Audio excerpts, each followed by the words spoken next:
50-ാം ആണ്ടിൽ നാണം കുണുങ്ങരുത് എന്ന പേരിലാണ് കഴിഞ്ഞ ദിവസം കെ.എം. മാണിയെ വിമർശിച്ച് കോൺഗ്രസ് മുഖപത്രമായ വീക്ഷണം ലേഖനം പ്രസിദ്ധീകരിച്ചത്. കെ.എം. മാണിയെ രാഷ്ട്രീയം പഠിപ്പിക്കാൻ നോക്കണ്ട എന്ന ലേഖനത്തിലൂടെ ഇന്നത്തെ പ്രതിച്ഛായ ദിനപത്രം ഇതിന് മറുപടിയും നൽകി.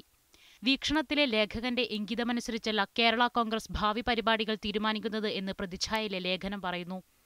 ഏതു മുന്നണിയിൽ നിൽക്കണമെന്ന് തീരുമാനിക്കുന്നത് പാർട്ടിയാണ്. ഇക്കാര്യത്തിൽ ആരുടെയും ഉപദേശം ആവശ്യമില്ല. വീക്ഷണം ലേഖകന്റെ 2 തുള്ളി മഷിയുടെ പ്രേരണയിൽ വഴിമാറാവുന്ന രാഷ്ട്രീയ പ്രബുദ്ധതയല്ല കെ.എം. മാണിയുടേതെന്നും ലേഖനത്തിൽ പറയുന്നു. എന്നാൽ കെ.എം. മാണിയെ വിമർശിച്ച് വീക്ഷണത്തിൽ ലേഖനം വന്നതിനെക്കുറിച്ച് കെ.പി.സി.സി പ്രസിഡന്റ് വി.എം. സുധീരൻ നിലപാട് വ്യക്തമാക്കണമെന്ന് Kerala Congress general secretary Antony Raju ആവശ്യപ്പെട്ടു. കോൺഗ്രസിന്റെ സമുന്നതനായ നേതാവ് Shri AC.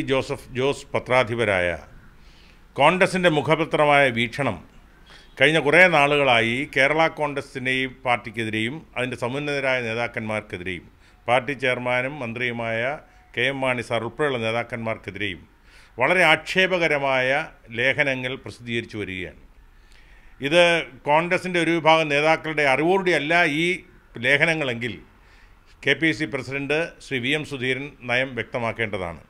News desk media 1.